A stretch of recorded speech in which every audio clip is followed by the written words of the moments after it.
Evan Slafter. Okay. Evan Slafter. We're definitely going to do that. Okay. All right. Well, hello and welcome back to Conversations with Claire.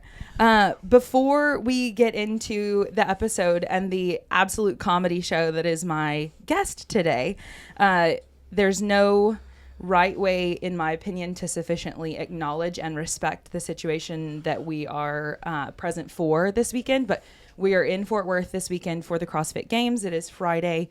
Thursday was yesterday. It should have been the first day of the competition. The first event took place. And by now, if you're watching this and you pay attention to CrossFit, you probably already know Lazar, one of the athletes, passed away in that event. And so I just am very much so looking forward to getting into your story because I think it's a very bright one. And you're great. And then I also feel like it would be an injustice to not at least acknowledge that this took place here and to say just condolences for all of the loved ones and the entire community. And then it was quite interesting from my perspective yesterday, being in the media areas and watching the people who have to convey this message to the public and how impacted they are. And so in the moment, they are attempting to decipher how to share this news of what is a nightmare in real life. And they're not okay with it either. So anyway, we will progress from there, but I just want to pay respect because there's it'll never be okay. And we're just so sorry. So thank you for letting me absolutely I couldn't have said it any better. Well, there's no right way to. Right. So okay, we're going to progress to the comedy show. Okay, so Evan Slafter. We just came up with that now. Claire came up with that now. So you said it's laughter with laughter an S. with an S. Okay, so it's spelled, Evan Slaughter. I guess. That's a poor way of describing how to pronounce it. No, but from now on, this Slafter. is now an additional part of your and your Instagram account is Fit to Serve 1 with the digits. Yeah, and it's only Fit to Serve 1 because of someone else on Instagram has Fit to Serve, but I just Fit to Serve on TikTok, Fit to Serve 1 on Instagram because I got to figure out how to get that Fit to Serve without the 1 account from whoever's got it. Do you like your Instagram name? Yeah. Okay, I like it. Also, I invited him into a sweat box. So we're actually basically doing this episode in a sauna. We're really sitting here, we're a few minutes in, and I'm like, and I'm a sweater. We're going to be I'm a sweater. Wet. That's good. I won't have to work out after this. You literally don't have to do anything. Just come sit in this room. Which, by the way, we are also recording at CrossFit Iron Horse in Fort Worth, Texas. And they are running a bunch of activations out there. Yeah. And it's super, super cool. They've been really supportive. Even yesterday, they went ahead and stayed open given the events and just did their best to support the community. So I just want to shout out Candace, the owner, for hosting us. And okay, so you are an Instagram influencer. Yep, nailed it. I guess maybe TikTok too or whatever. Yeah. The influencer term, even though that's technically what it is, has always been one of those words that you just hear and you're like, this just doesn't sound right. But I guess it is, influence marketing. It's so weird. I identify as coach. Let me just talk about my, what is it? Whatever people identify as. I identify as coach, right? Because that's my job. But the influencer thing is what gets tossed around for me like a ton. Yeah. And it's I understand what you're saying, and yours is even more broad. But okay, so you've also lost now 85 pounds, which we'll get into more of that here later. But so he has lost a ton of weight in a public setting. And so anyway, you just bring a whole different light to fitness. Like what I watch from your account is just that you bring a different perspective, and it's been so refreshing to get to watch. And then to know that you're also seeing tremendous results physically is the coolest thing ever. So what happened? Why did you start doing this? Wow. All right. So, first of all, thanks for having me on. I'm pumped to be here. I know we've been trying to make this happen for a little while, and it's finally happened, so that's exciting. Yeah. I was had been in the Army. I get out of the Army. I go back home to Alabama. I'm working for a multifamily real estate company. It's like an office job, 9 to 5. I literally get out of the Army infantry with one deployment to Afghanistan, just in a long-range surveillance unit, like doing high-speed stuff and then go into an office and just was miserable. And at the same time, I was bad on opiates, had struggled coming off of that, had struggled with opiates before the Army, but had gotten off of them and then got to the Army, got injured in Afghanistan, and get prescribed some pretty heavy, opiates. Because that's such a big part of my audience, Yeah. do you mind sharing like specifically what you were prescribed and so on? So I was, before, like in college age, early 20s, I'm talking 20, 21, I started dabbling recreationally with Oxycontin. That was like when OCs were out, if you know anything about that. And so where did you grow up? Alabama. Okay, yeah, that's what you said. Alabama. Okay, that's Yeah. right. Okay. And so started, first was introduced to opiates then and just doing it recreationally, right? And was eventually able to, knock that and get off of them. And it took a 30-day little treatment program, and I was actually in the 30-day program. I was put in the house with military guys that were active duty that were sent for substance abuse treatment. So that was my first exposure to the military. So when I got out, because I was in a house with them for 30 days, and I got to learn about it and talk about it. And you go fast, so I'm picking up. How old were you? 20. You were 20 when you went in your first inpatient treatment center. Yep. And Okay. my dad, addict that's recovered now and all that. So I was, I knew about addiction. I knew about what that looked like. I had a dad that had been to rehab, all that kind of stuff. Okay. So anyways, I get out, go to the Army, do my thing in the Army, and end up getting injured in Afghanistan, hit an IED, messed my ankle up, had some, bumps and bruises and stuff. And so I was able to stay and finish the 12-month deployment. I didn't have to leave. There was an option to go have surgery on my ankle, but I turned it down. That would have sent me home. So I just decided to let my ankle recover. It was dislocated tendon in my left ankle, and they said basically you could have surgery to reattach it in the right spot, or you can let it heal, and it should be fine. If it gives you trouble down the road, you can have surgery then. So I just decided to let it heal because I wanted to do the full 12 months in Afghanistan. And during that process, they start prescribing me Percocets again. And then when I get home from Afghanistan is when they send me to pain management. And guess what? I'm back on Roxy's, 3 or 4 30-milligram Roxy's a day is what I was prescribed. So 120 milligrams of oxycodone a day, which is, pretty strong. Yeah. And that led to street drugs, heroin and fentanyl, which is where it ended for me. Before I got clean after that. So, At what age are you at this point? Get out of the Army. I'm late 20s. Struggled on and off through my 30s, and then finally got off opiates altogether in 2021. Dude, you're still here. It's just crazy because all I know is the window of time of even just the past couple of years. Yeah. It seems that you've gotten into the fitness industry and made waves in this way that is such a bright spot. Yeah. And so then to know that behind the bright spot lies this multi-decade journey of struggle, which we all have struggles. So, but it's just, because it's a long period of time to be suffering. Yeah. During your time with pain medication, would you say that was like sleepwalking? Because that was actually, I was a big upper girl. So my history, of course, is alcoholism and uppers is my primary stuff. And so while addiction is very much a part of my history, it's not the same stuff. And so whenever I have conversations, like, do you feel like there were chunks of like years of your life where you're like, yeah, I just wasn't really awake for that? I mean, yeah, 100%, I think looking back now, there were definitely times where I felt like I was present so for me, and one thing I do like to make clear is that opiates are the only thing I've ever struggled with. I still drink alcohol, use a little THC every now and then, big believer in that. Yeah. So that for me was the deal. And with, with opiates, like you were talking about, I'm an upper person, like opiates do that for me. Yeah. So when I get high on opiates, it's like an energetic high. So I was very functional for a long time, which makes it even more dangerous, because I held good jobs. I was in relationships, until it all eventually comes crashing down. Of course, as it gets worse and worse, like when you get into fentanyl and stuff like that, that stuff's so dangerous and powerful, like one misuse. And I've had some overdoses. The last time I used, I was revived in the back of an ambulance after wrecking my car into a Metro PCS.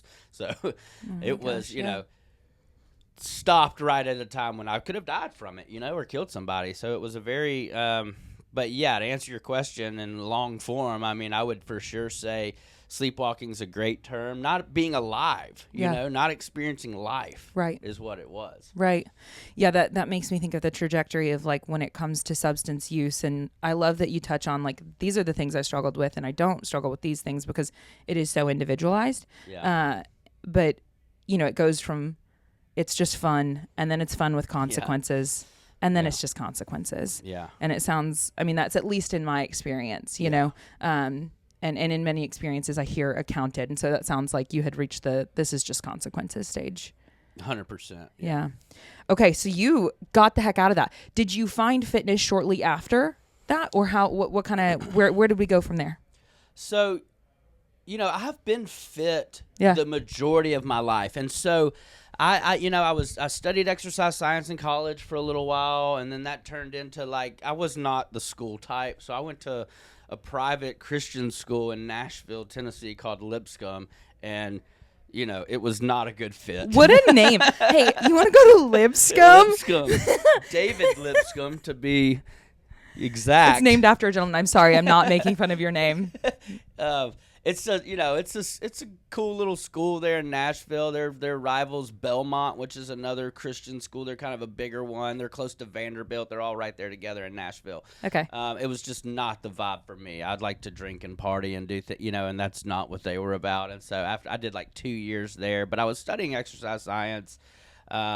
With a minor in kinesiology, and so I was always into exercise. I was more of a weightlifter. I messed around with competition bench press in my younger days, in my early 20s, and then of course go into the military and do really well in that. You know, went to special forces selection, did all this stuff in a long range surveillance unit. So I was very fit, and it really wasn't until getting off the opiates and you know, deciding. And this is what's crazy, Claire, is that. And I try to talk a lot about this, but because for me, what led to physical change was a mental health fix. I fixed my mental health, and I did that by getting off opiates, and I went to a 3-month treatment program in 2021 that changed my life. And Hey, I got sober in 2021 too. Did you really? Mm-hmm. Yeah. Yeah. Just so you know, we're over 3 years in. Anyway. Yeah. That's perfect. Yeah. That's awesome. Yeah. Congrats. Okay. Anyway, sorry. No, you're good. I love hearing that. I knew that you were sober. I didn't know that it was the same time. Same year. So that's awesome. Yeah. It seems like yesterday, but to look back and go 3 years, hell yeah. And We're look doing at your pretty good. yeah, for real. Yeah. So yeah, I fixed my mental health, and so I came out and I had this new look on life, this new lease on life. And I learned to love myself. And through that process, though, like I took out the opiates, right, and I started finding comfort in food. I realized that I was eating and like looking forward to just eating real unhealthy. Exercise was not a priority anymore at this point, and I gained basically 100 pounds. You know, I want to ask real quick too.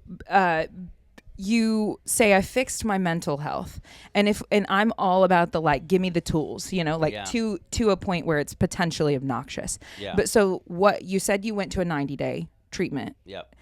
What else did you do? What did you learn? What were some of the things? Because fix your like what happened? Yeah, that's such a general term. Like, well, it's okay. I just want to know what the heck you did. It's good because I like to reflect on it. I guess when I say that, you know, I think more about like one, remove the substance that's causing you to not really be you, right? It's got to start there. Like I couldn't see what, you know, living in my life was really like because it's been clouded and fogged by drugs for so long. Yeah. So removing that was the first thing, and then at that 3-month place, it was such an awesome place. It was a men's nonprofit place in Alabama.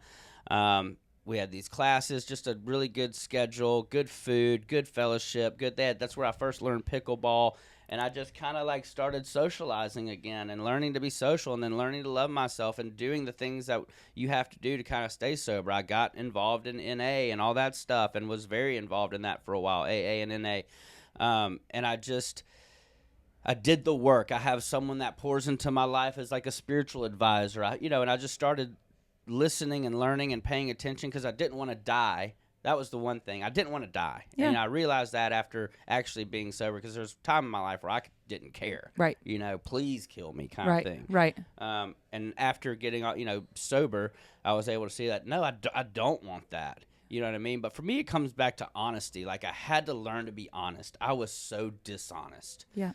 Especially using, drugs. I was dishonest, and the reason I was dishonest is because I was scared of the outcome. So I tried to manipulate my life to where it to where it worked for me, and that's just being dishonest. Like, I didn't know how to surrender my life. So I finally was able to do that. I had love for myself again. I was starting to see what that looks like. So as I gained this weight, looking back, it was like, on the outside, I think when we see someone who's overweight, I was 100 pounds overweight at the time. I think that looks like it's easy for us as a society to judge that person, assume something's automatically wrong, right? Like, I think when we see someone who's 100 pounds or more overweight, we automatically associate labels with that. Lazy, unhappy, all these things, right? At least I did. Yeah. And I wasn't looking at myself that way at 100 pounds. I was in love with life. It was when I was doing content. It was when I was doing all these things. And I let that lead to me wanting to make a change in my physical health. Because now that I'm loving life again and bouncing around and experiencing all these things and having a great time and being, I'm sober-minded. I love all these things. And so I wanted to be able to do that and even a better experience. So that meant getting in physical shape, if that makes sense. Totally. Yeah. And I think that's also from a perspective, I have a lot of friends. Well, and of course I'm pretty plugged into a community of recovery as well in my own little bubble. And weight is something that, when you take away a coping mechanism of some substance or whatever, you like I always say, like, I got the ism, so I'm gonna stick it somewhere.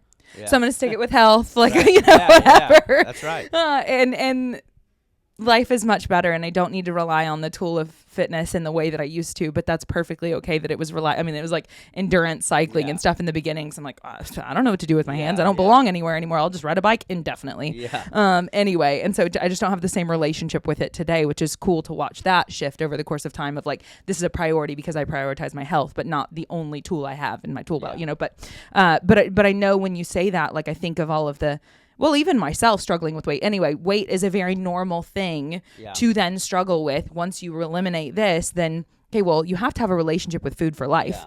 Like, you must eat. You can't just get rid of it. And so then trying to figure out how to navigate that a bit better is just all too relatable. Yeah. So I guess I just appreciate that part of your journey, and seeing you now at a, like, good spot with it, where you did go up and then you're, like, having a good experience and really leaning into the community of fitness. Okay. So there was something else packed in there too, but I just don't recall what exactly it was in this moment, which is a bummer. But okay. So you said you were creating content while you were gaining weight. Is that so? Because I've only known, like I said, the past couple of years. So I guess then in that first year, when did you start to create content? Was it fitness content? When did you get into CrossFit? So 2020, December 2021, I leave the 3-month program thing and I go back out into the world, right? Back out into society. And, I was fortunate. I went home to my parents' house and lived with them for a while. I was starting over. I'd gone through a divorce during that time. I was literally starting my life over. Yep. And fortunately, I owned some real estate in Alabama, and I was able to sell it and pay off any debts I had. So I came out of there just paying off any debt I had and had some money in the bank where I had some time where I didn't have to just go right away and get a job. I didn't have to, which is very fortunate. Not everybody that comes out of those situations has that. They don't have family to go back to. They need a job right away. All those things, which is why there's sober living stuff to help with that too. But I didn't need that route. I had some things lined up, and I was very blessed in that aspect. Mm-hmm. And I also decided that I just wasn't going to be miserable anymore. I wasn't going to just go get some dead-end job that I didn't like and was unhappy in, because I knew what that leads to for me. Like, when Evan gets bored with life, he finds a way to make life exciting, and in the past that was drug abuse, right? So right. I needed I wanted to enjoy life. Yep.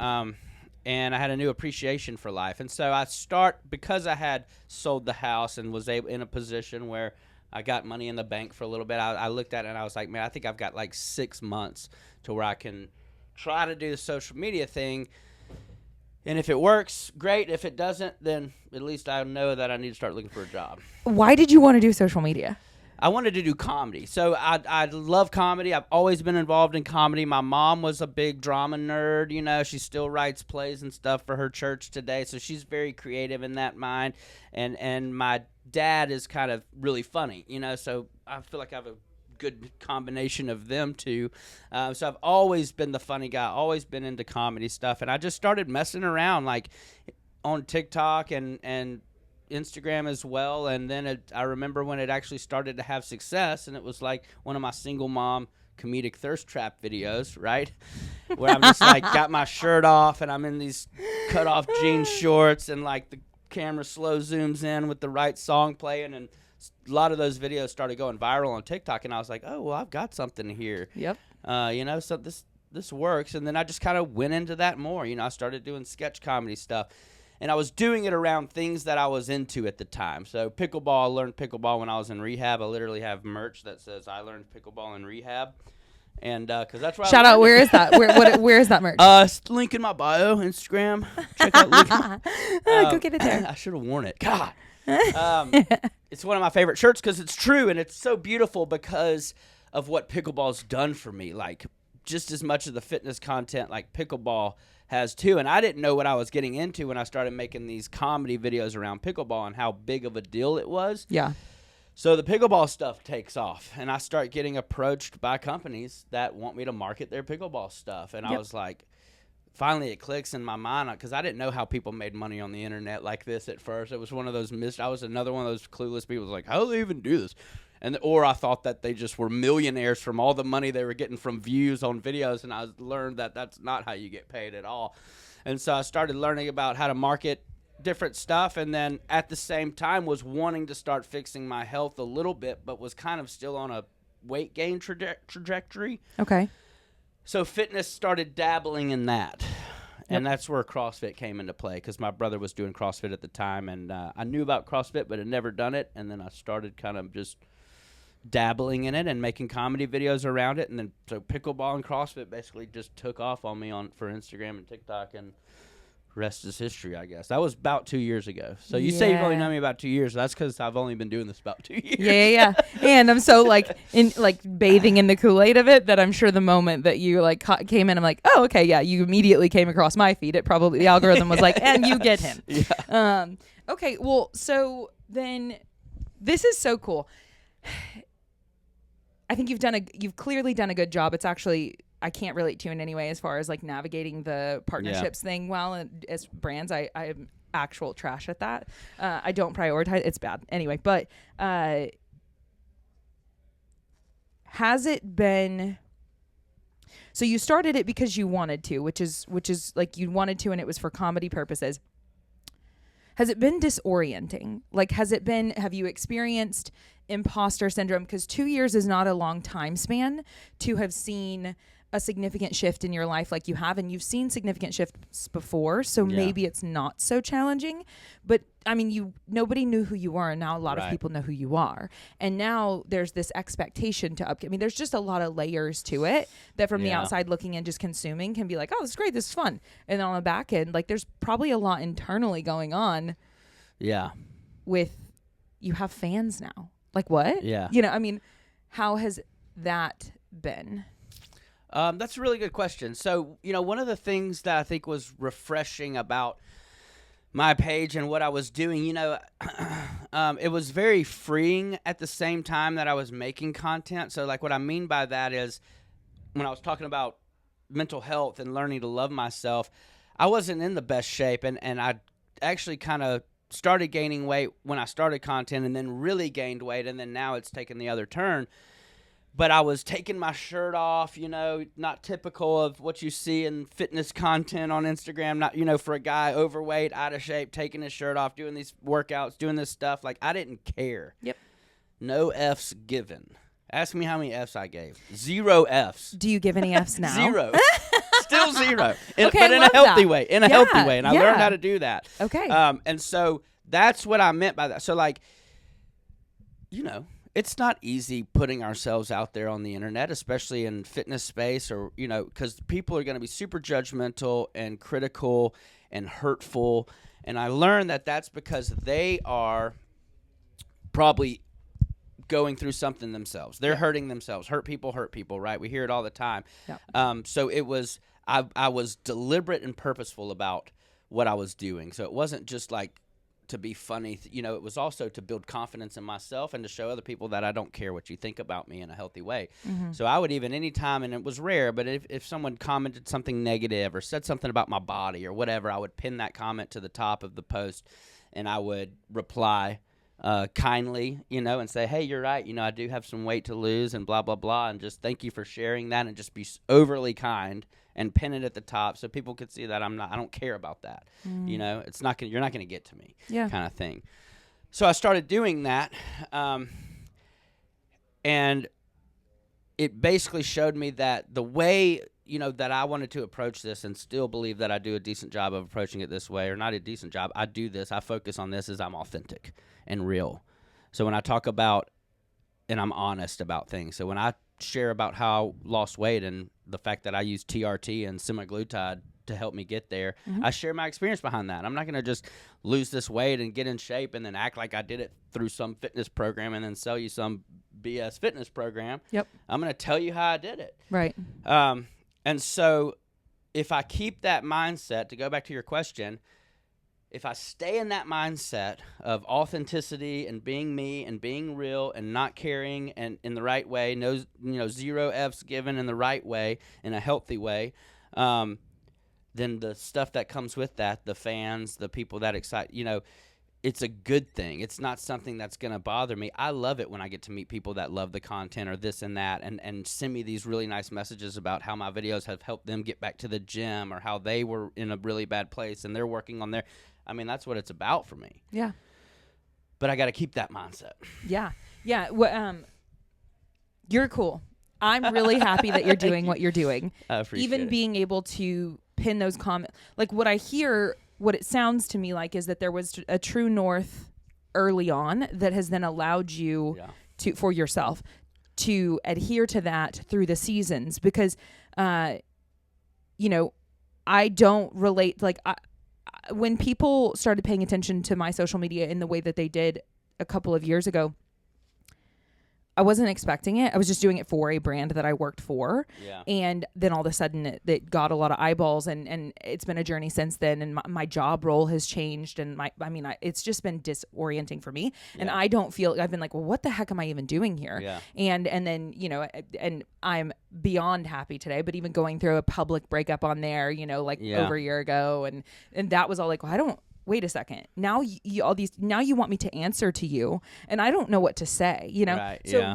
it really scared me. Yeah. Because I want to be loved, and I want to be respectful. I think humans are like beautiful creatures, and I want to love on all of them, Yeah. And so, anyway, I think it's really cool, because one of the things that does come up for me is like, man, you've got a good, well-oiled machine going. You've been able to stick to the authenticity thing that you're referring to, which I think is actually far more challenging than most may give it credit. You could yet again just look at it and be like, yeah, this is great, enjoy it. And it's like, that actually requires a pretty unique level of trust in self. Yeah. And I don't know. I commend you for it. And it's inspirational even on that level of you leaning into your own values and not being swayed, because I can only imagine yet again all of the input that has potentially caused a little bit of internal conflict. Maybe. I know for me, I get scared. Yeah. So I guess what are some things that you tell yourself with that? I gave 0 Fs. I still give 0 Fs. How do you keep yourself there? I think I keep myself there by continuing to do the work. And so what I mean by that is any little time that so one example I have is I used to get angry quick. And so if I was someone that was always quick to fight, quick to, and I was that way because I didn't want people to see me as scared or fearful. I wanted to be a man, right? If you mess with me, I'm going to mess with you right back. Or if no one's going to get over on me. No one's going to. And I learned that was just really causing resentment and anger in my heart. Yeah. And it was making me be someone I'm not. And then once anger and resentment comes in, everything else comes crashing down, right? Fear, all these things. So I started being deliberate about, like when someone cuts me off in traffic, instead of getting angry or whatever, like letting that go, letting these things go, the comments that would come in, choosing to respond with grace and kindness, making that choice. Because it's not, my first reaction is like, this mother, like, nothing about me, and just writing something back, and it's like, why? Like, I'm going to let this person control how I feel about me and my day and myself. Like, I'm literally letting other people control my emotions when we do that. So I had to be deliberate about that. I had to do the work on that. I had to recognize that stuff. And that comes from a lot of things. That comes with having someone in my life that I can talk to, that calls me out on my bullshit, that is honest with me, and, that I respect enough to go to, and I allow him to speak into my life that way. That was huge for me, and still is. So it's a lot of things. It's a lot of things that I have to be aware of and stay practiced. And one of the things he would always tell me is just be a blade of grass, Evan. That's what he was always telling me. And what he means by that is just like, we're all just a blade of grass in this world. Like, no one's better than anyone else. No one's less than anyone else. We're all just a blade of grass in this field. And I have to keep that mindset. Because when I lose that mindset, is when Evan takes back over. And that's when Evan runs the show. It's usually pretty disastrous. Yep. Running it straight into the ground. So I love that the honesty piece that you talked about too. You probably relate to the whole, like, it was, like the delusion state of it, like, even, so it sounds like you have a mentor that's still involved in your life today that you do get to do that thing with. And that's so powerful. And that I couldn't agree more that, like, for me in recovery, it's been such a journey to, like, even understand that I have to be honest about things that I don't think are a problem. You know what I mean? Like, I can't just be honest whenever it's like, and shit has hit the fan. I need to just, like, tell everything early, even if it doesn't seem disturbing in any way, just to, like, cover my bases, because like otherwise I'll do something squirrely. And so that was, like, taught to me from a mentor who's still in my life today, and I just, like, couldn't agree more with the fact that honesty piece of it, and, like, about everything, is just so helpful to give you some perspective, because if we're just rocking with our perspective, it's quite limited, I feel, and a lot less fruitful. Like, because you choose to rely on those resources and use those tools consistently, you now, like, your life today is, from the outside looking in, is so beautiful. And when you talk about where you were to where you are now, like, I'd say that's a pretty good trajectory. And my life, honestly, and this isn't a brag, this is just, like you're saying, from the outside looking in, it's so beautiful, and it's that way for me too. And it's never been that until I started living this way. And that doesn't mean that just because the Instagram stuff, and I mean, I'm very blessed with that. Travel all over the place, work for all these great brands, met the best people that are family. A lot of these brands I work with, we were just talking about, seeing Dave from Power Monkey. They have poured into my life, invited me out to Power Monkey Camp when I was super overweight, and then inviting me back every year after that, and just helping me with my fitness and health. Like, I've met the best people in this process. But if I was doing, working at, a fast food restaurant right now, but I was happy and still living from this mindset and perspective, then nothing's changed in that aspect. Nothing, not that there's anything wrong with working at a fast food restaurant, but it's just like, it doesn't matter my situation when I'm operating from where I'm at now. And that's what it's all about. Totally. I definitely regularly say it's, like, almost to my detriment professionally how satisfied I am. Because like, technically I should be pursuing greater things professionally, especially monetarily, and I do a really trash job of being motivated by that. Like, it's tragic. But like, relationally I'm satisfied. Physically, all those like, spiritually I'm fed, and so we're always striving, but anyway, so I think that's really cool. Okay, you did say that this was something you enjoy shedding light on, and I think it's really important, because even if someone, yet again, has, like, good health, we're always looking to get better, and then there will be many that are, like, really in the, they're in a current downturn of it, and so you've lost 85 pounds. 85. 25 more to go, I think, but 85 so far. Okay.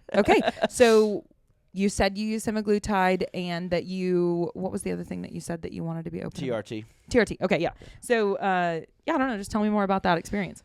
Not just those things, the whole thing. It was really this time last year. CrossFit Games going on last year, Madison, Wisconsin. Right, I was probably the heaviest that I think I'd ever been. Again, in the best place mentally that I've ever been, but And you didn't let that keep you from showing up. Showing up and showing my ass too. I was out there with my shirt off at the Ice Barrel booth and like dancing with the Buttery Bros and just doing my thing.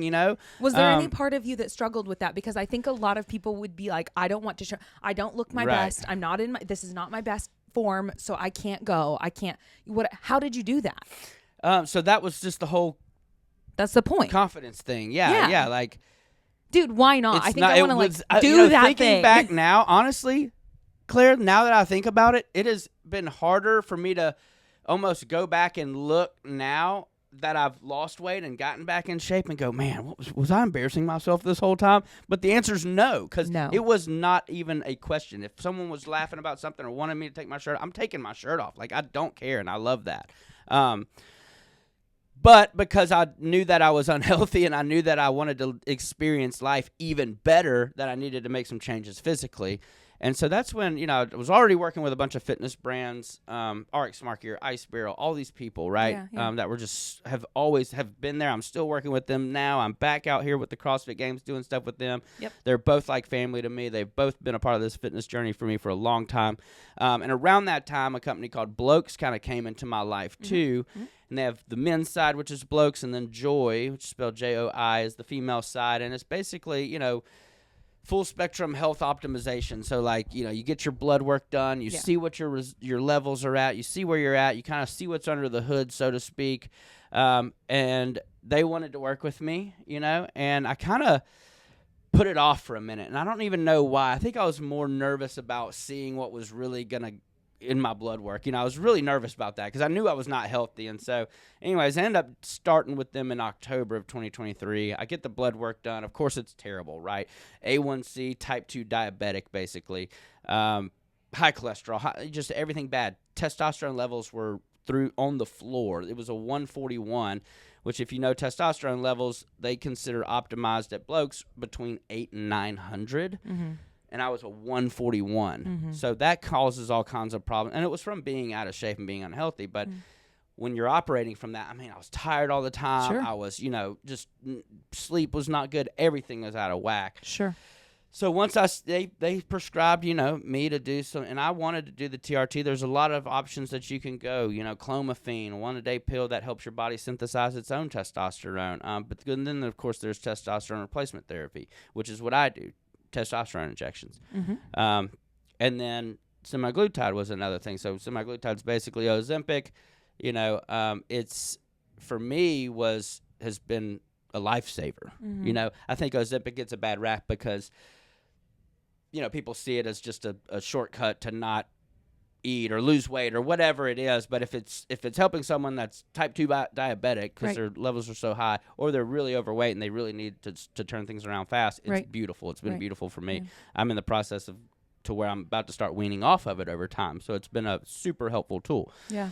But that combined with me having to bust my ass in the gym, like that's what I don't like forgetting saying is the work that's gone into that with those two supplements as part of my life is why it works. Not just those supplements alone. It's actually inspired me to work out even more and be more consistent about my workouts and go dive more into sleep health and nutrition and all the things because it's helping me along this way, and it's kind of done it in a decent amount of time. Yeah, so 85 pounds and probably 9 or 10 months, I guess, and have about 25 more that I want to lose.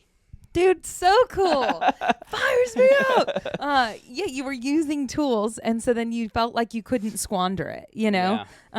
That's cool. And with the semaglutide thing, I love that you touch on it from your perspective just because there's a lot of information out there, and I am both a nutrition coach and a movement specialist, so I'm tackling fitness with my clients on both fronts, and of course mine being the biggest one. But anyway, and very grateful to get to do that. Like, it's crazy to me that gets to be something I get to do for a living. It's wild.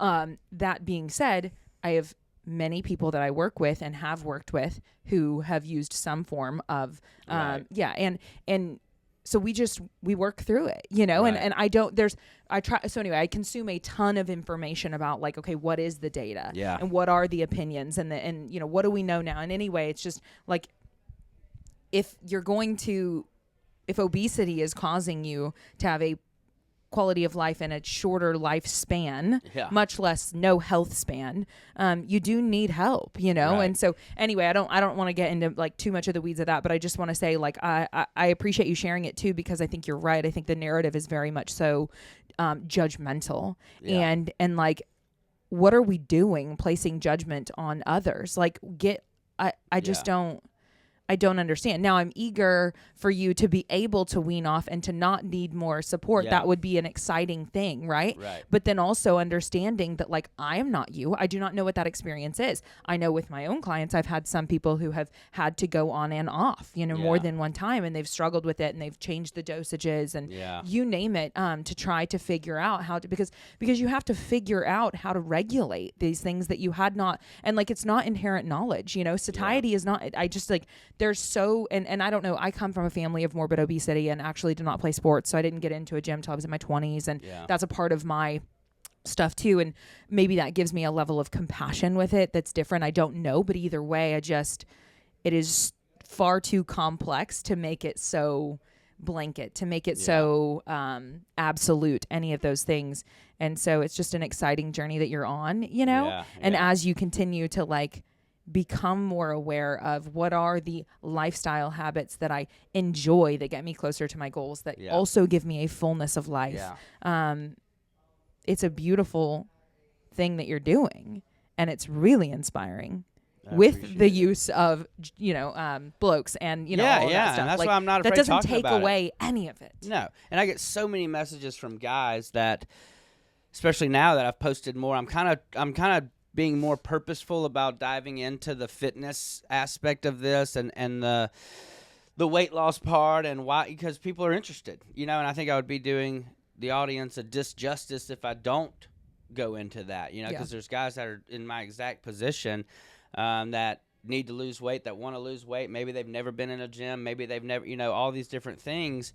And you go on Instagram and try to look at fitness content, right? And most of the time it's just superficial stuff with really good looking and shape people with their, you know, shirt off, or, you know, just doing stuff that might not even be helpful or aren't telling you what they're actually doing, or, you know, so who knows? And so I think people just get overwhelmed with that, and then they don't believe anything they see. So when they see something that is authentic and real, and they're just, that's why I try to do my best to just share all of that stuff about everything.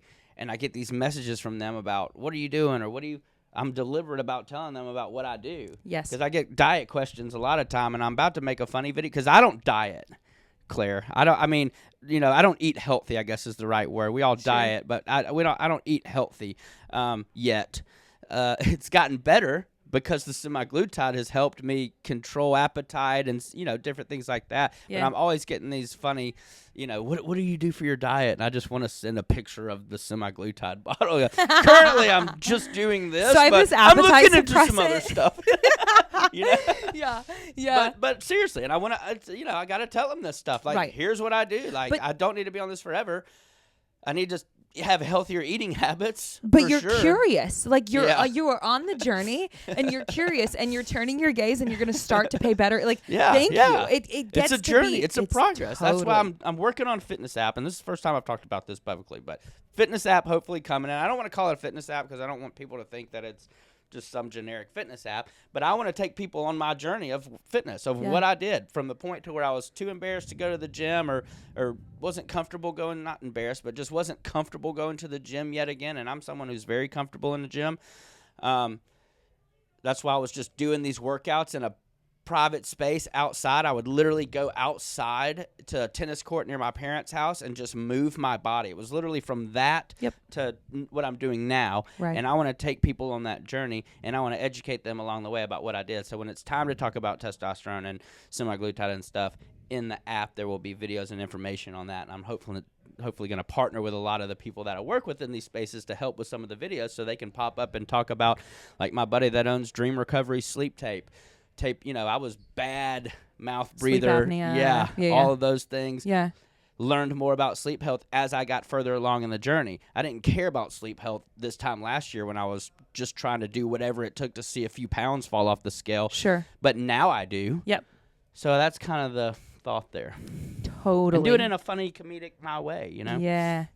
Hell yeah. That's so it's exciting. You are making waves for people who truly need it. You know, I mean, yes, like I said, the recovery thing is such a big one for me, but like weight loss is like, I mean, if you are struggling with obesity, your quality of life is so negatively impacted you cannot experience it, which is so much no matter of what's going on up here. So if you're just as happy as you know, if you're happy up here and everything's great, but you're obese, physical, your quality of life is less for sure. Yeah. Just because of that. Would you say that you like during that time when your weight was significantly higher, did you live in fear to some degree? Like, was there more fear in you of like, my health is going to cause me problems at any moment or anything like that? Or were you doing okay with that? Yeah, nah. I Okay. mean, I'm still too hard-headed to care about dying yet, I think. I mean. Yeah, no. But seriously, because I've thought about that. But yes, it's funny because as I've gotten in more shape, I think that fear's been more of a thing. Like, I'm just more aware of it. Yeah. But back then, nah, I didn't care. Yeah, the price you pay for people would say that comment too, like, this guy's going to die of a heart attack and be like, whatever. Right. Yeah. Okay, thanks. Yeah. Do you want to like say something helpful Yeah, or what do you want to sure. do here? Okay, well, I'm really excited about your fitness app and then also the nutrition side of things. I'm over the moon for you. And not that you are even remotely seeking it, but I love having conversations about it. I'm fascinated about it. So if you ever want to talk about it, it's kind of one of my favorite topics. Yeah. And then for the sleep thing too, do you like to read at all? You know, if it's a no, it's a no. I want to be a better reader. I bought a book the other day, actually. Starting which I haven't at 10 bought a book pages a in day years. works. Okay. I only started reading few years ago. Last time I read, I was in county jail, actually, was when I was getting off the opiates and got in some trouble. And I was like, you know what, reading's not that bad, but there wasn't anything else to do. Yeah, it's a discipline for sure. Yeah. Very rarely do I pick up a book because I'm just like, can't wait to read. I actually read a book in 7 days. I think like last week or something, and I was like, "This Humble is strange." brag. Well, yeah, no, I'm bragging. That's not even. I'm stoked because like I've chosen to have the discipline of reading, and I'm grateful for it. That's However, it typically is not me being like, "Can't wait to read." Like I'm just like, no, reading is something that you do, and I'm grateful that I do it. I look at it like a treasure hunt of like because you have to sift through to find the nuggets, and then you find the nuggets and like, damn, that was worth it, you know? And so it's my like perspective on reading. And the reason I bring that up is there's a book, Breathe by James Nestor, which that's where I first heard about it. So Joe good. Rogan podcast. Yeah. Yep. It's a really cool way to tell you the history of breathing and why it's relevant and how to improve it and what we can be doing. Nasal breathing is so important. And Yeah. So anyway, sorry. All right. Okay. So thank you for sharing all of that. Yeah. Because I just think it's going to help a lot of people. And I'm excited for you. Okay. So when it comes back, let's go back to the content stuff. Okay. I want to ask, this is just kind of almost just, I'm just curious, and you probably can't say this. Well, I don't know. I'm going to ask it anyway. What's your favorite brand to work with? Ooh, all of them? No. RX Smart Gear. I know you're probably familiar with RX Smart Gear. Jump ropes, CrossFit jump ropes, CrossFit equipment, based out of San Diego. Yep. They are like family, and it's crazy how Dave Newman and and his wife Sue and Crystal over there, Crystal Necochea, the brand director I know her. over there. Well, I've met them. I know they're her. Like family. Yeah. And it's funny because they started with just them sending me some jump ropes, and I think they just saw my CrossFit stuff. And at the time, I was getting into influencing, right? I had some paid opportunities, but I was still very much at a place where people would send something, and if it was, and to show my gratitude for it, especially if it's a company that I wanted to work with, or I would just make a video with it and post it, and I made a jump rope video that did really well, and then right after that, we get on the phone, right, and they signed me to a little retainer deal, and rest is history. I mean, I've got to deal with them through 2025 right now, so, but I've made a lot of good content that's slammed for them, and we've just vibed together. And Dave, that's super creative, who owns the company, I go out to San Diego, make really cool videos with them, really cool opportunities. They let me do my thing. Yeah. And so there's several brands like that, and that's what I love most about it. Is like when I can create when I work with a brand and they're like, "Hey, we just love you. Just do you with Yeah. your with this product," or sometimes they'll give me a little direction. Ice Barrel's another great one that Yep. Ice Barrel and RX Smart Gear have been right there with me for a while. Chubby's Clothing treated me like family. I mean, they brought me out when pickleball, you know, for a photo shoot when I was working with them in Austin, Texas. Meet the owner, Rainer Castillo. There's a few founders, but Rainer's still involved with it. And they just poured love on me, made sure I was comfortable. And, you know, I was doing this photo shoot when I was 85 pounds heavier, you know. And so I just love that about brands that, man, they don't care what their image looks like or they'll put guys like me that are 85 pounds overweight on the cover, you know, on the front of their website wearing their clothes. Like, and all these brands that I've been on this journey with this whole time that have been right there supporting me, loving me. And, you know, it's through work with them that I'm able to do things like do this that I do, which in turn, you know, from what I hear and what people tell me is helpful to people, you know, like it's allowing me to put good out into the world. Yep. So it's like full circle. Yep. So that is a tough question to answer, Yeah. but you know, those three for sure right off the top of my head have been there. Day one, you know, and just have been awesome to work with. Valair, the pickleball paddle company, is actually the first deal I ever signed. 5-year deal right off the gate with them. Oh, wow, yeah. They've got my own little signature fit to serve pickleball paddle out. So they've been another one that's been like family. And you know what's crazy is I really thought I expected this industry to be the other way. Like I thought I was just going to meet a bunch of fake BS in this industry, you know?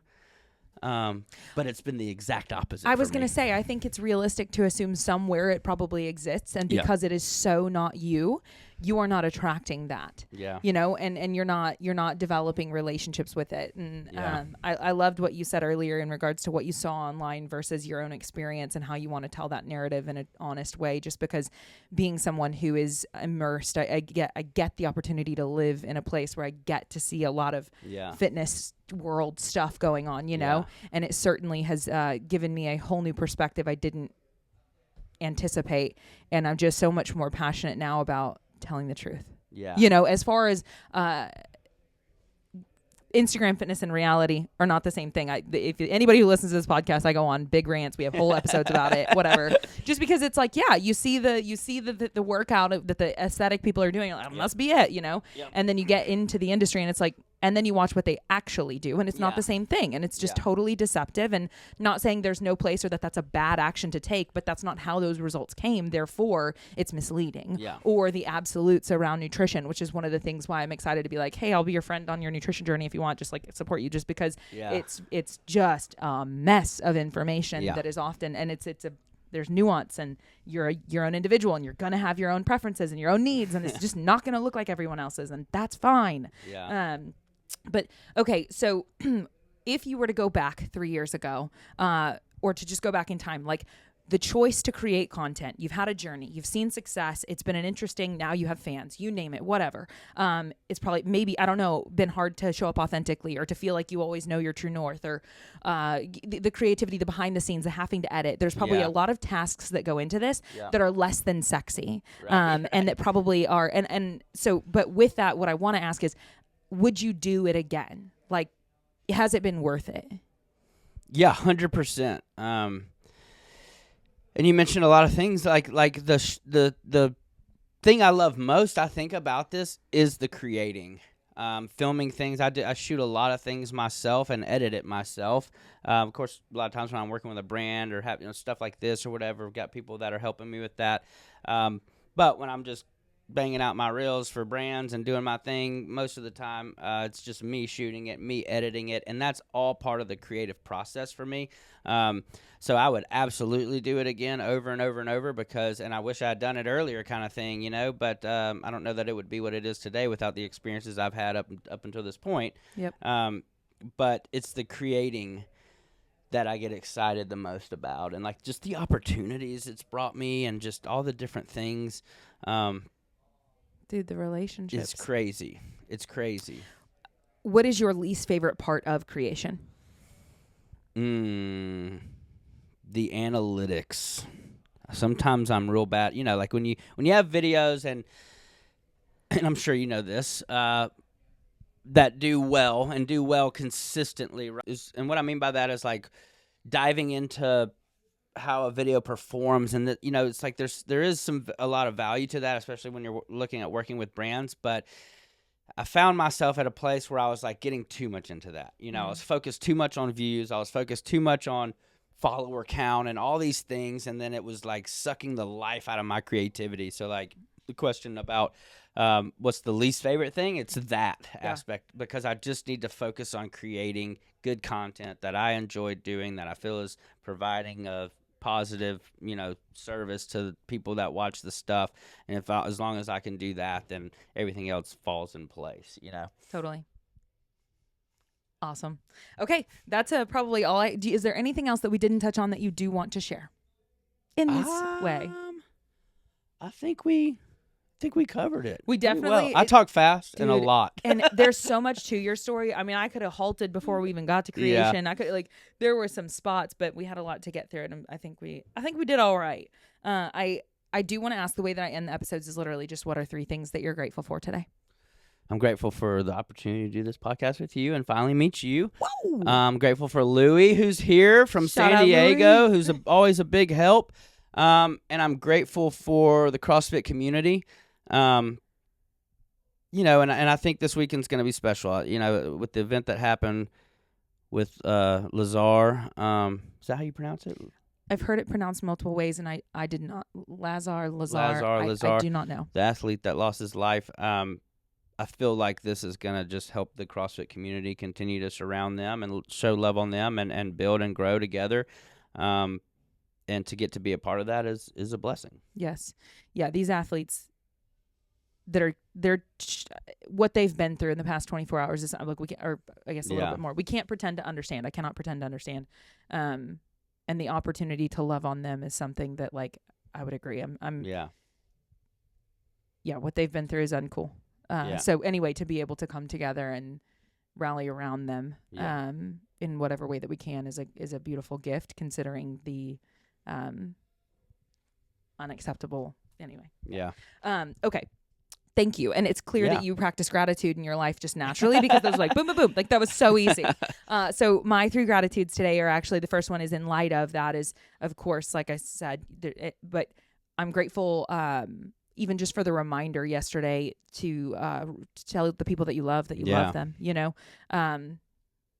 because in moments like that, it feels like there's literally nothing that you can do, because from this perspective, there's not much. And so then that was like, okay, that's something I can, you know, even though it's not helpful to them personally anyway. So I'm grateful to be here and to have loved ones. And so there's that. I'm also grateful for this community. I'm sorry, but it's where we are, and some steal yours. For sure. But and to get to meet you as well. It's a really cool thing to hear more about your story. And I'm so annoyed that, like, we got other stuff to do, because I could literally spend probably hours on your like 20s, 30s. Like I got lots of questions. Deep dive. Yeah. And we could go into the like war stories. I don't know if that's fun for you, but those can be fun. Yeah. Anyway, and then my third gratitude is just going to be having a supportive partner that, like, is, you know, I come and do something like this and I don't have to worry about, like, you know, just he's doing his thing and it's peaceful. And I'm very grateful for that experience of having someone want me to go chase after my stuff, that's awesome, and then be busy chasing after their stuff and just support. It's like, it's like jarring almost in the best way. So those are mine today. So I just want to say, thank you for sitting through the sauna with me. Absolutely. You endured. I'm so grateful to know that you're planning to work out after this. It really makes me feel slightly better. No. We're in Texas. We're going to sweat. Yeah, for Regardless. Sure. No, literally. Be ready to sweat. Yeah, which I like it. I don't know, but I don't mind it. Yeah. Okay. All right. Well, awesome. If you are still here, I just want to say thank you to you, because your time is valuable, listener. And so I appreciate you choosing to be here as well, and hope that you got something valuable out of this. I will put Evan Slafter. I'll put his socials in the description and so on. So if you're not already following, which I'm just assuming that you are, but if you're not, then go do that. And then also that will be where you will see more about your app and so on as things unfold. Absolutely. So if you want to get connected with him, I'm sure you probably are pretty in your DMs and things like that. So all the time. Cool. All right. Yep. We just hope that you choose to have a beautiful day.